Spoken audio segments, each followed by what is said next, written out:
Well, good evening, everybody, and thanks for tuning in again. We're back with another lesson. Hi, everybody. We got Janelle, we got me, we got Paul and Jaiden with us tonight, as well as Rebeka and Elizabeth. So those are our guests tonight. We don't really have anything in terms of like announcements this week. Don't worry, there will be announcements soon. We're working on it. But you know, with January being sort of the catch-up month for a lot of things after all the holidays and everything, that's kind of what we're dealing with. But yeah, so we've got our next lesson tonight. Our next lesson is called, and we're at 10 lessons in. We got 3 more after this one, and we're all done with the series. Lesson 10, the heart of courage. The heart of courage. And this is kind of the lesson that this series sort of builds up to in a way, because we've talked about Saul, we've talked about Samuel, and now sort of the third major person that we have to talk about here is David. Right. And this is his big moment. Like we talked about David last week. We sort of introduced him. We talked about his heart of willingness, but David is kind of a passive participant in that chapter. Here is when we actually get to see him in action, in real honest to goodness action. And it's the lesson where we talk about Goliath. Mm-hmm. And that's where we're going to be tonight. So we're going to be focusing on 1 Samuel chapter 17. And our key verse in this, and I forgot to put a little tag for it, but it's 1 Samuel chapter 17, verse 45. And here's the key verse. It says, David said to the Philistine, "You come against me with sword and spear and javelin, but I come against you in the name of the Lord Almighty, the God of the armies of Israel, whom you have defied." Ooh. So the heart of courage is the key, the sort of the theme here tonight. And let's talk about sports for a minute. Okay. Yeah? Sure. I don't like sports. I'm not a sports person at all. Are you a sports person? No, not really. Watching it. I have like one sport that I'm mildly into, and that's baseball. And that's like, and I know for many people that's like the boring sport because it's mostly like statistics and data and sitting there for 3 hours while a bunch of guys just like run around in circles. But I like baseball, but whenever I'm watching, whether it's a sport or whether I'm watching like a game, or even like when 4Sixteen, when we get together to play volleyball or something like that, I kind of root for the underdog. Basically, any team Jaiden's not on when we're watching volleyball, that's the team I'm rooting for. Fair enough. Because they've already got the help with Jaiden, like her team. But any team she's not on, that's the team I'm for, and usually that's the one you're on. Thanks, hon. I think so. So that helps, right? But you know, we like underdog stories. Yes. Right. In general, as a culture. As a culture, we like underdog stories. We like stories of people who are not favored to win. They're the ones that on paper they don't look strong, or they don't look fast enough, or they don't whatever, and nobody really believes in them. But we like that. You know, why do you think Sylvester Stallone made, a bunch of Rocky movies? On here it says 6, but by now, like, there's been 2 Creed movies and like Rocky Balboa and all that stuff. So why do you think he did that? Well, because Rocky is basically an underdog in all of them. Mm-hmm. And he went back to that well over and over and over again because we like that. We like rooting for someone who we don't think is like the favorite person, where everybody is kind of against them. You want to be the one that sort of sees the diamond in the rough, right? Mm-hmm. And that's kind of the fantasy of the underdog, is like you want to know that you were right, that you have an eye for something that nobody else saw. Mm-hmm. And that's the thing. So we love underdogs. Where am I going with this? With sports and Rocky and teams that don't have Jaiden in them? Where are we going with this? Well, the story of David and Goliath is the story of an underdog, right? Mm-hmm. It's kind of the ultimate underdog story. You have this vertically imposing giant in Goliath, and you have David, who is a young man, a young man, and who is not vertically imposing. So as far as we can tell, David was maybe about 5'5", maybe just under 6 feet tall. But from the descriptions in Scripture, we are told that Goliath towered about 9 feet tall, like about the height of one story, like a one building story. That's really tall. And so David is heralded as this sort of ultimate underdog. And it's appealing because life can often feel like a David and Goliath story. There are moments in our lives where we feel like the underdog, right? We're looking up at the giants in our lives, whether that's the giants of making it through school, or asking out that girl or that boy, or trying to buy your first home. All of those big important things in life that are challenging to us, or even other people at work, like that jerk boss that you want to move past. Those are the giants in our lives, and we often feel like the Davids, these underdogs. We are looking at that giant that for all practical purposes should win the battle. But this famous Bible story just goes to prove that sometimes the underdog beats the giant, and that's what we're all hoping for, right? When we watch an underdog story, we want the lower seeded team, we want the weakling looking one to win, to overcome and defeat the giant. In reality, it proves that the real underdog here was actually Goliath, because even when the biggest of giants go toe-to-toe with the God of heaven and earth, they will fall. They have no chance against those who are sided with God. It doesn't matter what giant we're facing. When we possess giant-killing faith in God, they will fall just like Goliath. So, when we think about the famous event there in 1 Samuel chapter 17, our minds are automatically drawn to Goliath. Yet Goliath was not the only giant that David faced on that Philistine battlefield. See, to kind of set up the story, we would have read all of chapter 17, but it's 58 verses, and we really don't have the time for that tonight, so that we can have enough time to teach and also get into our Bible book club segment. So we're going to do a little bit of a refresher as we go along, so don't worry. But if you really want to read through 1 Samuel chapter 17 is where we're at. So our minds are automatically drawn to Goliath. Goliath was not the only giant that David was facing that day. David was asked by his father to carry some food down to the front lines for his brothers. The future king, mind you, David has been anointed by this time, but he's not king yet. Saul is still the king. The future king was asked to be a delivery boy for his brothers. And as he arrived, he saw the battle scene. The Israelites, including his brothers, were cowering as a Philistine giant came out daily, mocking them and daring them to make the first move.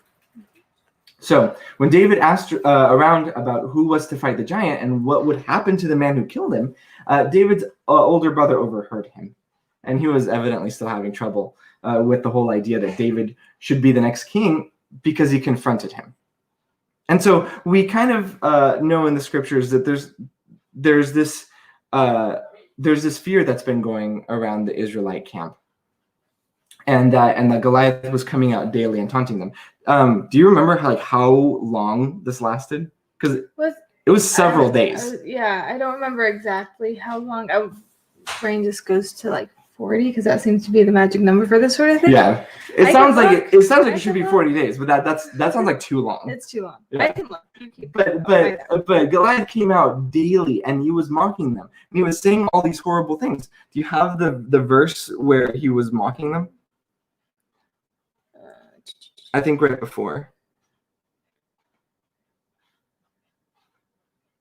I don't. But maybe not. Anyway, but Goliath was mocking them for days, and he would come out and he'd be like, "Ha ha, you're terrible." 40 days. Was it 40 days? Yep. Whoa! So yeah, in verse 16, for 40 days the Philistines came forward every morning, and the Philistine came forward every morning and evening and took his stand. Boof! For over a month, you have this this giant coming and mocking the Israelites. But that wasn't the only problem, right? So David comes down, he delivers the food, he delivers the stuff, and David, he's brave. And we know he's brave because he's described as such prior to this. But prior to chapter 17, we don't know anything about David other than he's a shepherd. He looks strapping and handsome. He's been described as a warrior. He's been described as that's true. He's been described as a warrior when he goes off to play the lute, the lyre. Sorry, for Saul. But we actually haven't seen David in action yet. The scriptures don't tell us yet. Even though last week we talked about him like fighting the bear and the lion, that's actually in this chapter where we learned that, not before that.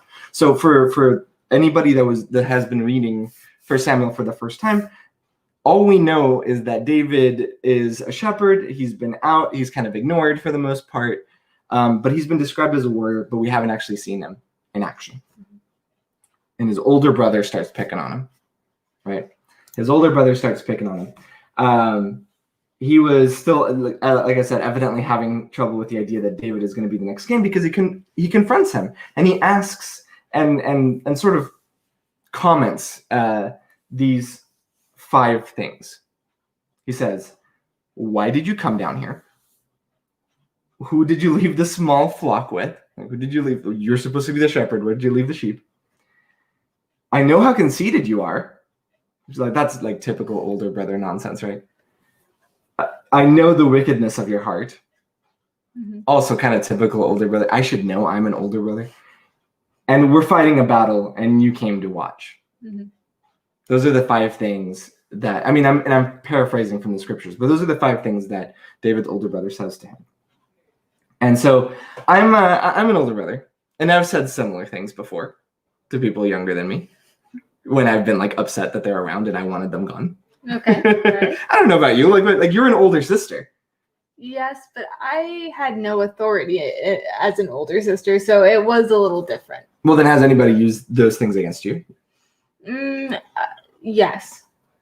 Like some of those things, depending on like if I'm doing certain projects for church or if I'm an older like church brother or church sister. It's, this is, you're doing this because, your dad's an elder and they're letting you play, or like it's happened before, even other situations, but that's the one that comes to mind. So how do you respond to that? Well, the thing is, they didn't really say it to my face, so I couldn't really respond. If I had responded, it would have, I guess I would have tried to redirect it to just the situation at hand, like, no, this is what I'm doing and here are the reasons. And of course, if you don't, if those people have concerns, they are free to come to me or go to anybody else to talk about them. But that's how I would have handled it. So you're going to handle it kind of like David handled his brother. One would hope. One would hope, right. Because, I don't know, I think in other circumstances, you might feel like, hey, no, leave me alone. Like, get out of here. I'm going to hit you. But David shows the patience of a shepherd when he simply asks, and again, I'm paraphrasing, what have I done? Is there not a cause? And that's what David asks his brother. And that kind of shuts him up on the spot. Because David is right. Yeah. We've got the Israelite army that is cowering in fear. We've got an ineffectual leader in Saul who has basically given up being the leader that Israel needed. And already given that up long ago. And they're supposed to be on the side of God. They're supposed to be like the chosen people of God. They can do anything through God. But that's not happening here. There's been a breakdown in leadership. There's been a breakdown in communication, and there's been a breakdown in courage. You've got soldiers who are afraid.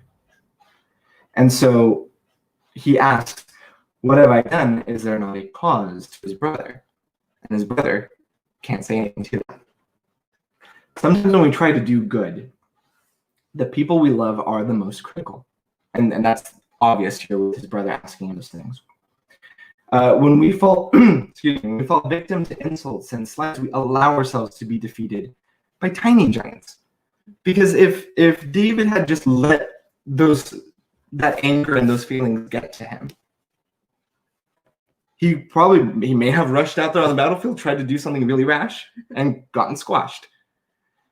Or he might have gone away in shame, and we wouldn't have had this story. And if he had not been able to respond to that small challenge, he would have never been able to face Goliath. We prepare ourselves for giants by being successful in the smaller battles that come our way. That's true with anything, right? It's like you have the practice that makes perfect, as they say. You work through the small battles, you work through the smaller challenges before you're able to face the big ones. But the important thing is that you're working through them, right? You're making the progress to get there. And so David shows this extraordinary patience in the midst of all of this dysfunction, right? By simply asking, and like you said earlier, like redirecting. Like you're not mad at me. You're not mad at me. You're mad at the situation. You're mad at the situation. So still, it didn't seem like an even match, right? David was probably about 5 feet tall, like I said before. He was not a soldier. He was a shepherd boy. Even though he's described as a warrior, he's not trained as a soldier. He hasn't served in the army with Saul. Goliath, on the other hand, is described as being 9 feet tall, 9 feet 9 inches to be exact, and would have worn approximately a size 35 sandal, which is, I can't even fathom a foot that big. The breastplate he wore weighed 150 pounds, and the head on his spear weighed over 15 pounds. And what he lacked in size, I'm being sarcastic there, he made up in attitude. He came out daily, and he said, "Why did you even show up? I'm a Philistine. You're just wimpy little servants of Saul." And I'm paraphrasing again. And he came out every day and said stuff like that to the Israelites for 40 days. Had attitude. He had attitude. But he could say this because he knew the competition. He knew that Saul was an ineffectual leader. He knew that the Israelites couldn't stand a chance against him. Saul was once a valiant warrior, but he had disobeyed God, and a fearful spirit had come over him. There was dysfunction in the ranks. There was dysfunction in the leadership. Saul, the king, was not leading. And there wasn't courage to spare. So for 40 days, Saul's army listened in fear as Goliath taunted them. So Israel's army is now in crisis mode. They've been in this for 40 days. They are scared. They're worried that this Philistine is going to come beat them up, to kill them, destroy them, completely decimate them. Usually in crisis situations, that's when you see some leaders emerge. That's when you see people stepping up. Champions will come forth, and the best in people will come out. We see that all the time. We see that when there's a natural disaster, right? When there's fires, when there's floods, when there's hurricanes and things, we see people putting themselves in danger to help others, to rescue them from houses, to drive them away, even if they have to use like the hoses from their own yard to spray down water so they have enough time to get out. We see people put aside their fear. We see people put aside their inability, and they act. So when there's a crisis, there are usually people who become heroes, people who do what has to be done without thinking about themselves or what the consequences might be. And David was about to become a hero. And sometimes the consequences are really dire. Some of those heroes are heroes because they do give their lives. They eventually do give their lives in service to something greater. But David is the hero of the story because even in the middle of the giants, he found God. His faith was so strong that he had no fear when looking up at a giant. So in essence, he looked up at Goliath and he came out with no armor, because we have a moment here in chapter 17 where Saul tries to equip David. Mm-hmm. He tries to put the armor on him, but it's too big, it's too heavy, it doesn't work. And he just steps out without armor. He has this sling, picks up a few stones, and that's all he's got. And he says to Goliath, "I'm going to chop off your head and feed you to the birds." This is truly where David lacks the size. He makes up for it in real attitude. in real faith and in real courage. David had no fear because he knew that God was with him. He knew that God had been faithful to David, and he had helped him in victory because he had helped him destroy the lion and a bear on 2 separate occasions with just his bare hands. And that's where we find out about David's ability to do this, this experience as a warrior against these vicious animals. So the giant was going to be a certain victory. No matter what giant we face, we can look back upon the graveyard of slain giants and recognize that if God was faithful, then he is going to be faithful now. So David had a deep understanding of the faithfulness of God. How did a man so young have such a strong understanding of God? How did this happen? Do you want me to answer? Yeah, go for it. Why not? Well, he was a shepherd. He had a lot of quiet time on his hands, and he, being a shepherd, like, he's defending a bunch of sheep, but he's kind of figuring out a bunch of things on his own in the wilderness all the time. Yep. He's got maybe like a little pack of supplies, and he's got his lyre and that's it. And a staff. and he's figuring out a lot of things kind of on his own. I mean, right, like what are our shepherd's surroundings, right? He's not in the city, he's not in buildings, he's not in a community of people, he's alone with sheep. There's maybe mountains, there's grass, there's streams, but of course there's the ever-present God. David had the time and the ability to actually focus on what was important and the wherewithal to do so. In the silence and in the solitude of nature, he develops this respect for God. And he also recognized that God had been faithful in the past when he was faced with the lion and the bear. So when it came to Goliath, David was able to tell Saul, I know who I am and I know who God is. I'm prepared for this. I can do it. I'll be fine. Don't worry about me. So I'm sure there were times after the anointing where David wondered, God, when is it going to be my turn? When like you've anointed me, you've called me out as your future king, when am I going to actually do it? I suppose we all have these moments, right? When we don't understand why we are where we are and what God is trying to accomplish. I mean, basically until most of last year hit, we were in that boat in a way, right? Mm-hmm. Where we weren't sure what God had in store for us. And you've got some opportunities at school for schooling. I've got some opportunities coming up at work that seem to point in a direction that we've sort of been waiting for, right? But we were there, and I'm sure David was there at various points as well. I'm sure you've had experiences with that too, where you're not sure why you're having to go through this time period. One of the greatest lessons we can learn from the story is that God may put you somewhere for months, for weeks, for years, to get you ready for a monumental moment in your life. And just because you're getting ready for that monumental moment, that it doesn't mean that's the end all be all. There's going to be more beyond that, but he's getting you ready for something. And sometimes it takes a long time. Sometimes it's obvious and it's quick and it's like, I need to do this and I know that this is what God wants for me, and done, you do it, it's great. Mm-hmm. But more often than not, it is one of those things where you have to wait. You have to wait it out. You have to overcome the small challenges so you can face the big giant. So don't be upset with where you are.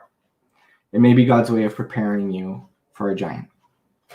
So we all know the rest of the story, right? With the help of God, David defeats the giant, hits the sling, just right on the head, knocks him down, cuts his head. Does cut his head off. He does cut his head off. He made a promise. He made the promise and he kept it. But this is not all that God accomplished through David in this story. Like, that's kind of the big deal thing. That's what we learn in Sunday school and what we teach the children, because that's maybe not the cutting the head off part, but that's what we teach the children because it's an obvious victory. Yeah, it's an obvious victory. When we say, God help David do this, great. it's easy for us to see the big things that God accomplishes because of our faith. But what about the things that aren't so clear? See, Goliath was not the only giant that was defeated that day. There was another one. The giant of fear was also defeated. Remember, this lesson is the heart of courage. So in order to have the heart of courage, you have to overcome fear. Mm-hmm.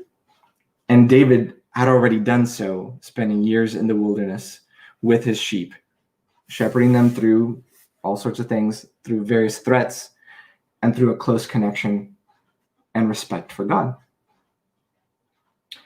So in 1 Samuel chapter 17, verse 52, it says, "Then the men of Israel and Judah surged forward with a shout and pursued the Philistines to the entrance of Gath and to the gates of Ekron.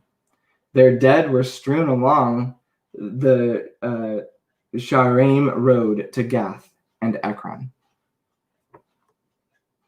You had a situation where there was a dysfunction in leadership, where there was fear among the ranks of soldiers, but one man came through and with his faith firmly placed in God, was able to overcome fear and instill courage, not only demonstrate courage for himself, but instill courage in the soldiers that were afraid just mere moments prior. They were able to go through and successfully defeat the Philistines. David's success restored that confidence in an entire army, and for a short time granted him success as a commander in the army of Saul. So we often fail to realize that when we allow God to help us defeat our giants, other people's giants begin to fall as well. Because as people see us living our heart of courage, they get emboldened to trust and have faith and to overcome their fear and build up their heart of courage as well. When we allow God to deliver us, we will be amazed to find other people who benefit from our success. The story begins with a giant and a fearful people. Beginning of the story.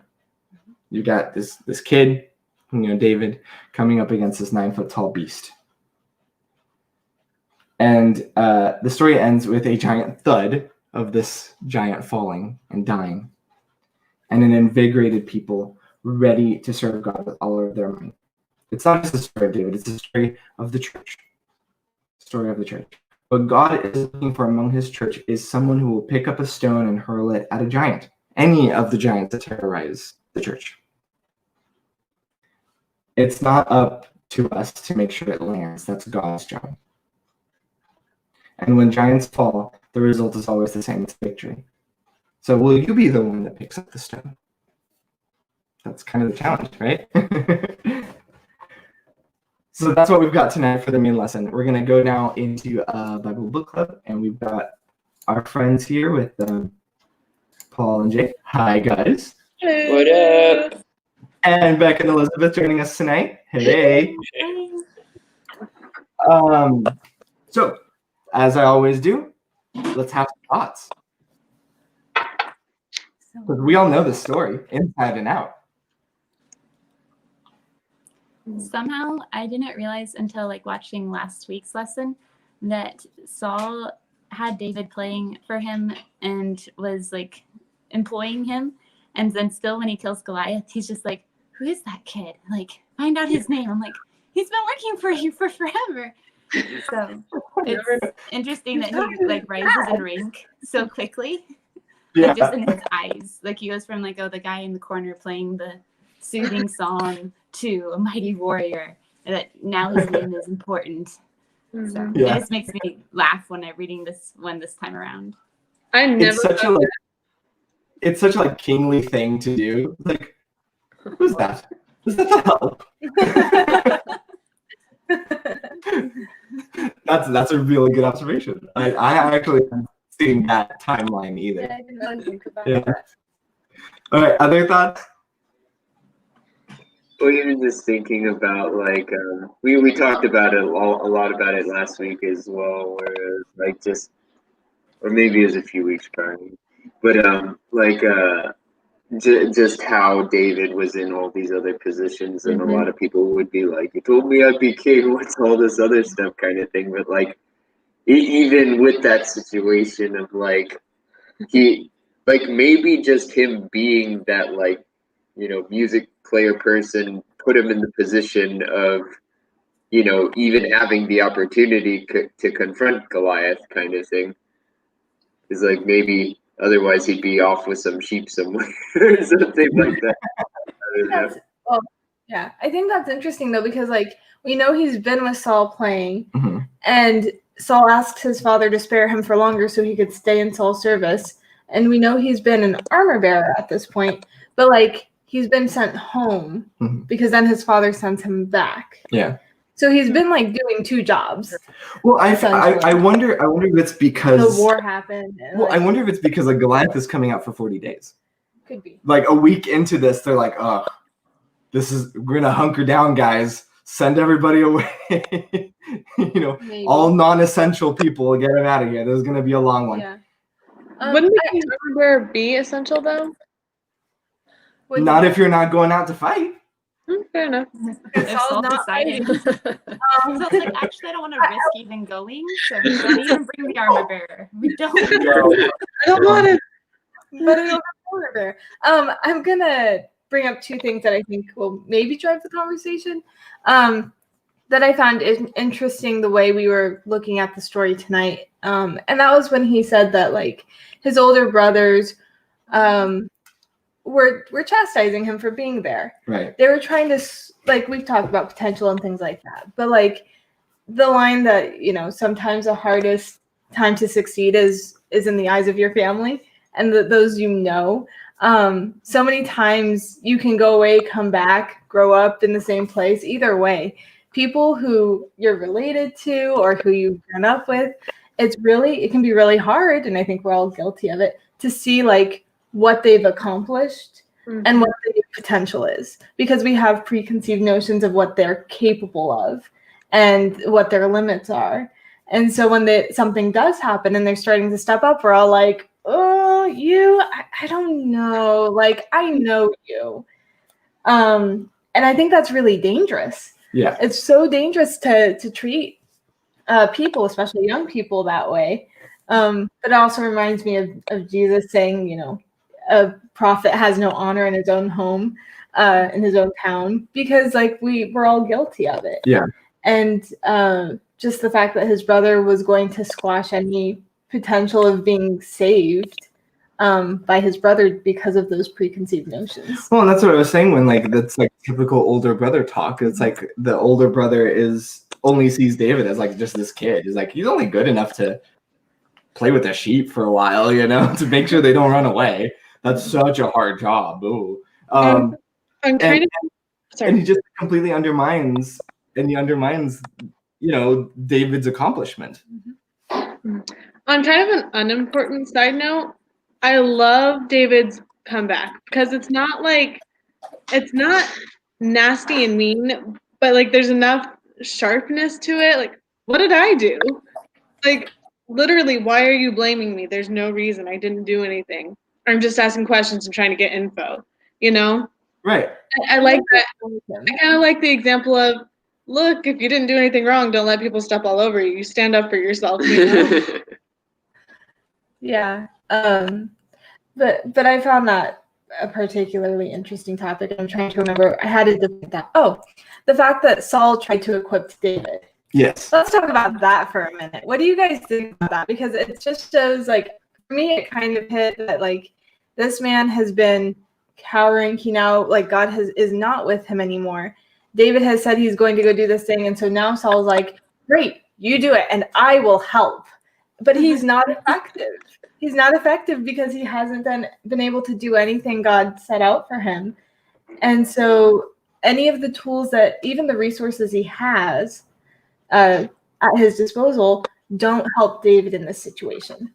Right. I kind of, the first thing that comes to mind for me on that is like, we've seen Saul do this already, where he doesn't want to go out and stick his neck out for his people or for God or for anything. But if somebody else is willing to do it, then he's right there. Mm-hmm. But then he like tries to take credit afterwards.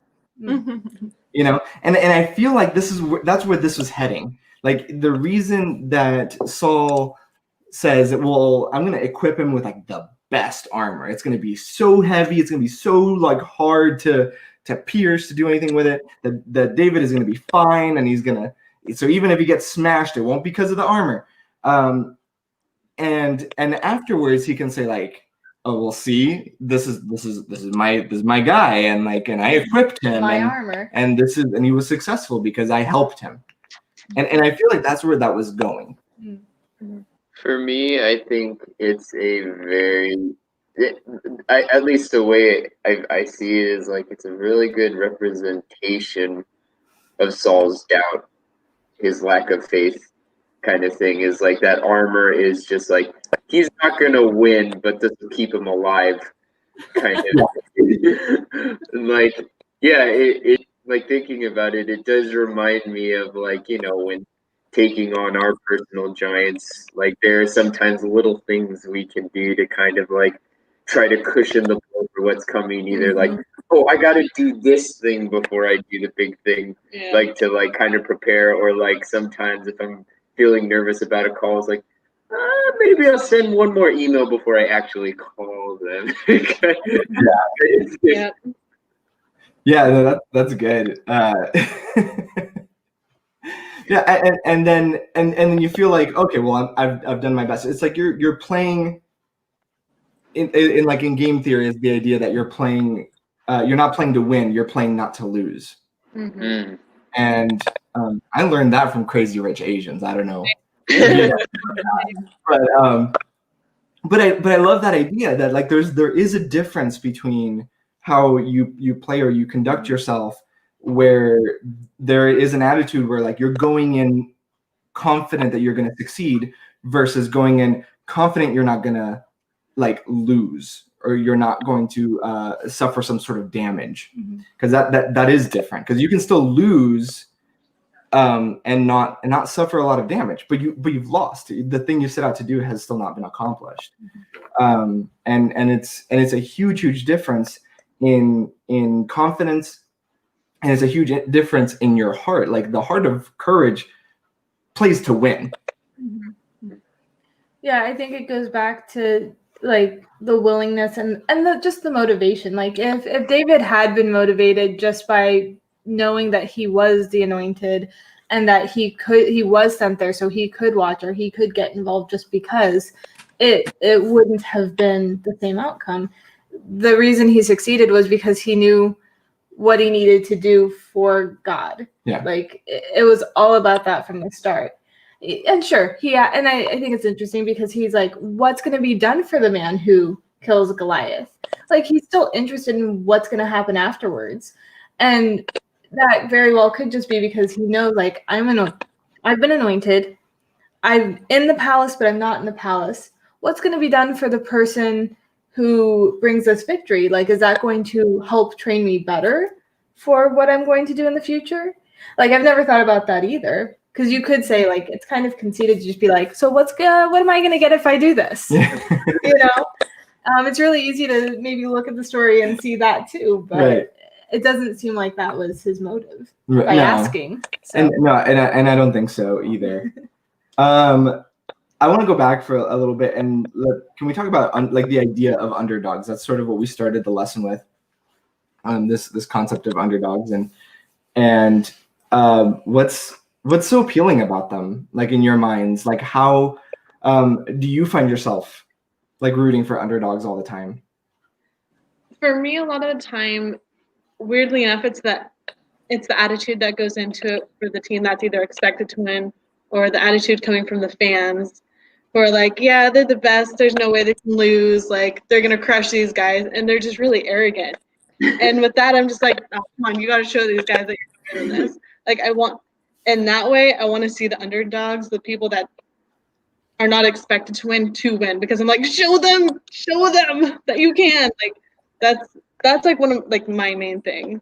I think back to when like we were in youth group and we would go to like Bible Bowl, because we did like 1 Samuel and Bible Bowl like 4 times. This is one of the Bibles I know inside and out, like the best, because we did it so often in youth group. And but there were always those kids who you knew, like, oh, they've gone up to get their perfect round ribbon. They're gonna be first place individual. They're gonna be first place team. Like that team is all full of nerds. Yeah. Thanks, love. Hey, I was Completely just tonight. but you know that they're gonna win. And in my mind, sometimes like whenever that person was not the winner, like they didn't go, like they missed one, they didn't go up and get their ribbon this round. It was like, whoa. And then at the same time, when you were in a team with someone who was particularly like weak in either retaining the knowledge or studying or whatever, and they managed to get like a perfect round, or they managed to place, when you know, like, oh, for the past couple of years they haven't made it anywhere. There is to me a certain joy in that. Yeah. That isn't there when you see like the same person just win time and time again, and there's like really no room for somebody else to come through.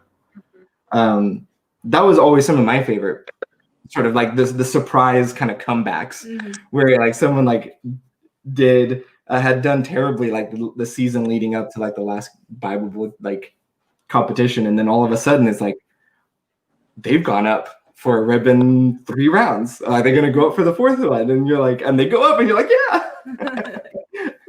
Or they bring up or they improve so much that they bring up the average of the team. Yeah. Becca, Elizabeth, what do you think of underdogs? I think that the reason we like underdogs so much is because I think the majority of people feel like an underdog in their day-to-day lives. So you want to see them succeed, because at that point you have the potential that you could also be successful in life. Like you could be the hero of your story if they're capable of being the hero of theirs. Yeah. So it gives you like, well, isn't that also like the reason why people like play the lottery, right? Because it's like I don't have money, so let me use what little money I have to get more money. Because if I do, I could win a lot of money. And I could be rich and wealthy and have all of the things that like the really well-off people have. And it's like a monetized form of the underdog, and that it plays directly into that, where I'm the underdog, but I could win, I could succeed. And there is something super, super appealing in the chance. Well, I think too, just the idea that with underdogs, like, you want to be the one who sees potential in others, but you also want someone to see the potential in you. It's not just like, I can be the hero of my own story. It's like, no, they think I'm worth it too. Like there's a validation to having people notice your talent and then depend on you for it and then succeed. Because then you feel like you feel good, but you also feel like you've brought others up. You've fixed a problem for everybody, so everyone can benefit. Well, yeah, that goes right into the tail end of like one of the last things you guys are pointing out. It was just like, once David defeated Goliath, everyone followed suit and defeated the Philistines together, kind of thing. And there was a lot of carnage. That's yes. It tells us like their dead were strewn on the path all the way from these 2 towns, and you're like, oh. Many songs were written about that day, I'm sure. Yeah, like. Okay. No, I just think it's such a big thing, such a true thing we see in our lives, whether it be in the church or out of the church, any sort of community thing or group or something like that, where like action does so much for people.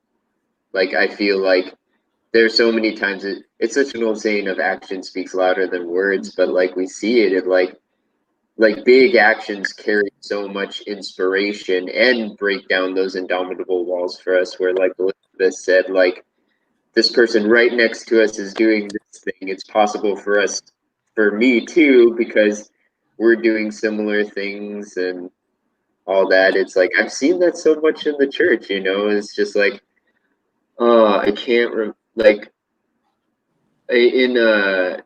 when I was still going to Camelback, a friend of mine, for this one for this one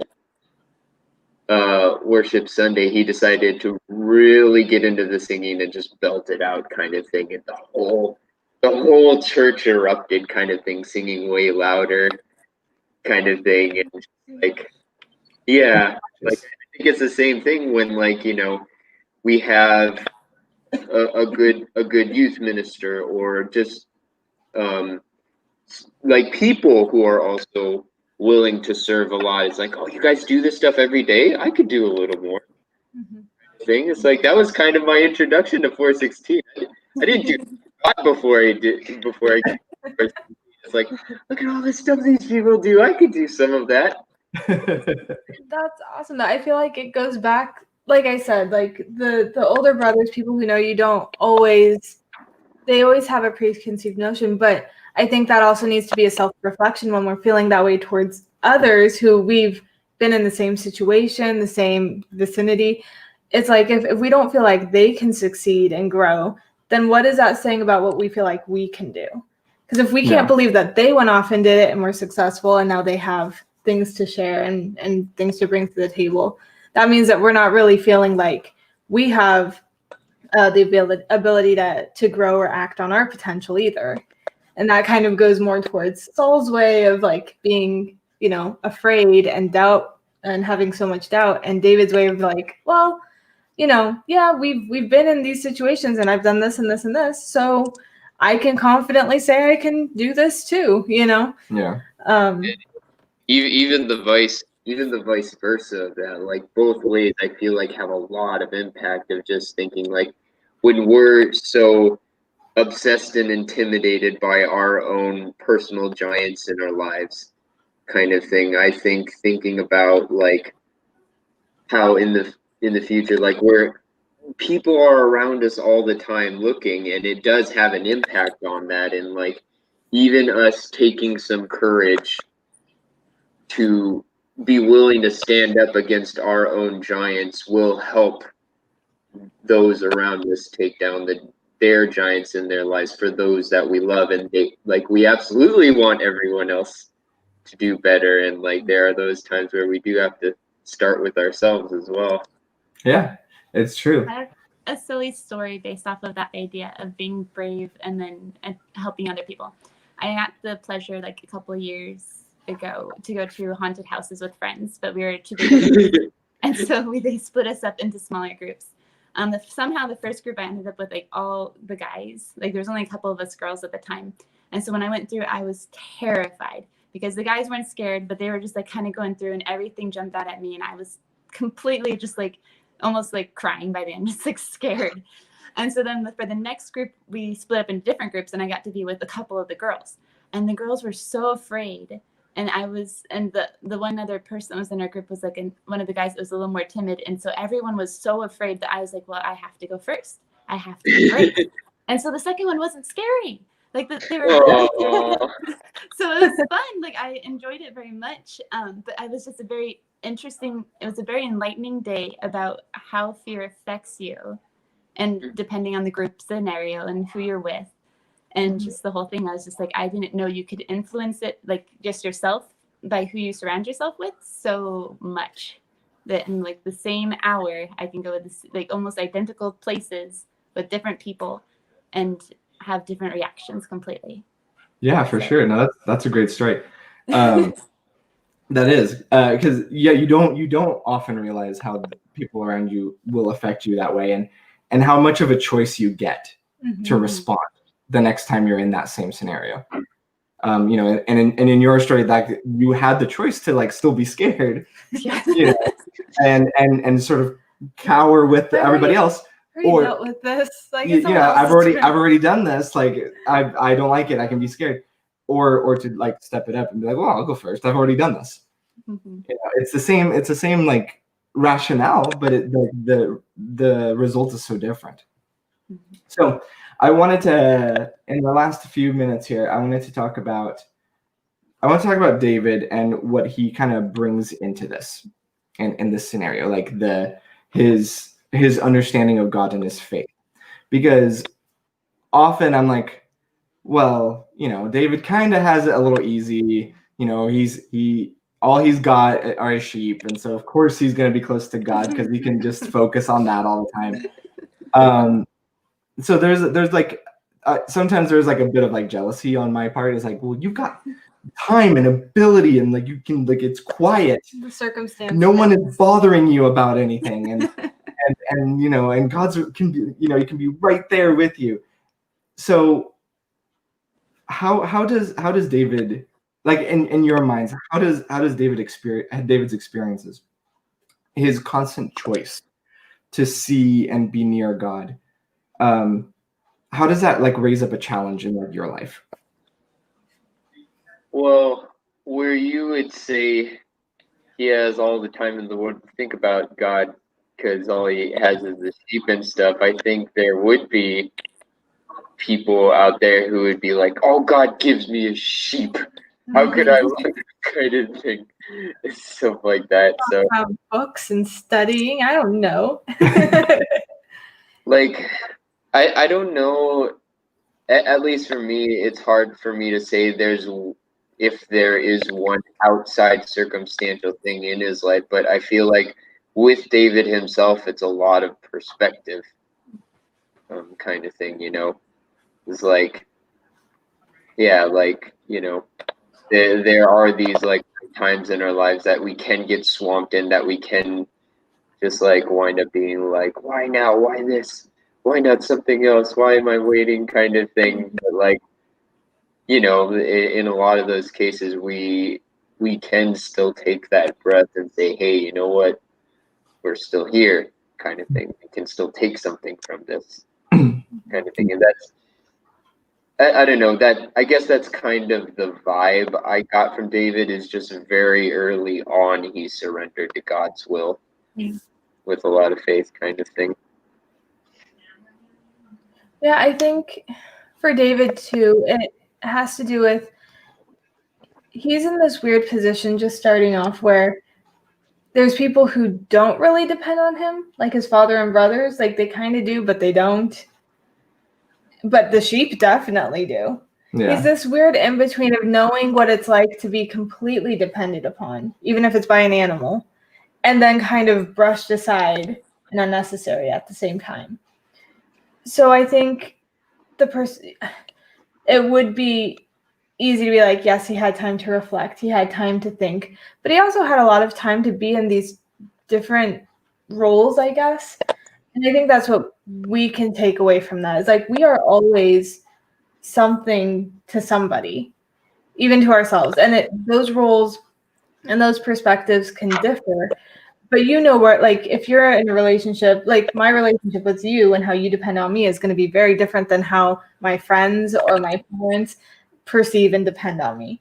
And kind of knowing how you fit in those roles, but never forgetting your potential to do more, I think helped him through the different circumstances. I know that's not exactly what your question was, but that's like the best I can do with that. Yeah. Like, I think you could see David's situation either way. He either had too much time to reflect on God, or all he had was sheep. But he knew his role in each circumstance. Yeah. Well, and as he sort of climbed the ranks, as it were, and then, you know, became, you know, this entertainer for Saul, and then eventually this armor bearer, this, you know, commander, and eventually like king. Like, how does this sort of fundamental early life experience of being so close with God so early in life, how does that serve to be an example for the rest of us? And this is a question for everybody. I'm inspired by it, just because I actually hadn't thought about how much his role in his earlier life influenced all of it. But now that you guys have mentioned it, I'm like, oh yeah, like the Psalms talk all about different comparatives of like, lead me beside still waters, lead me to green pastures. Like, he's literally learned from the very get-go things that he's going to carry with him through all of his reign as king. Mm-hmm. And so I'm just like, wow, like what lessons have I missed that I should be really focusing on? So it's just, I'm kind of reflecting right now. I'm like thinking, yeah, was that something and I even to learn from? Well, and even in some of those psalms that he writes, those songs, some of them are even like the solutions or the lessons that he's going to learn the hard way later on when he does sin, when he does commit adultery, when he does do all these things that we know he's going to do later. He had already written some of these like lessons and some of the reasons why you shouldn't be doing those things. So we know when he expresses his guilt, how much he means it, because he does know, because he had this foundation early on in his life, because he wrote about it and he wrote songs. All right, last 3 minutes, real quick. When we defeat our giants, we know that it's a ripple effect. It affects other people. So how can we use that, our ability to have a heart of courage? How do we use that to bring encouragement to those around us? I feel like I kind of said that before.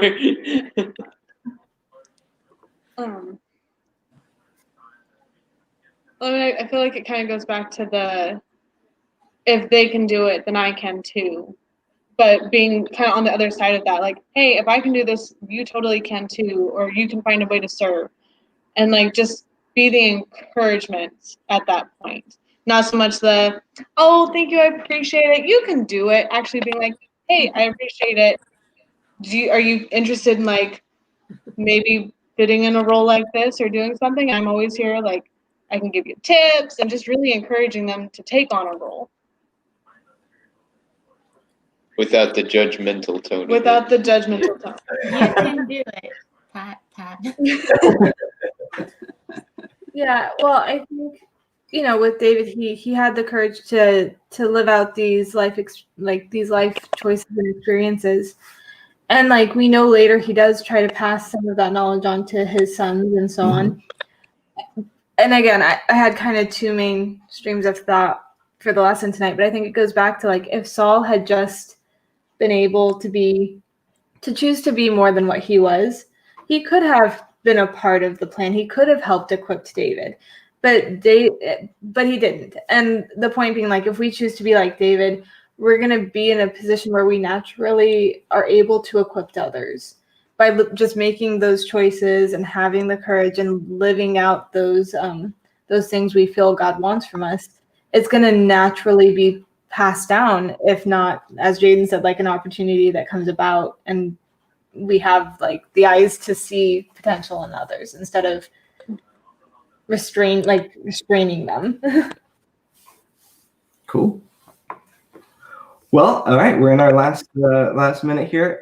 Thank you guys for being our guests tonight. I know it's tricky to put everything together and to be live and like this. So I appreciate all of your time. Like I said at the beginning, there aren't really any like announcements right now. There will be soon. So look out for that. Next week, I do have that. I have next week's lesson title is The Heart of a Friend. Aww. The Heart of a Friend. Because we're gonna talk about Jonathan. Yeah, and he's one of my favorite characters. He's a cool dude. Cool. I really wish more had been written about him because he's an interesting guy. But yes, so The Heart of a Friend next week. I don't know who our guests are going to be yet. I know Jaiden and Paul are going to be there. Beyond that, I'm not sure yet. I'm contacting people still for that. But anyway, thanks to both of you guys for being here. And thank you for watching us tonight. And have a good night. We love you. And we'll see you next week. Bye. Bye.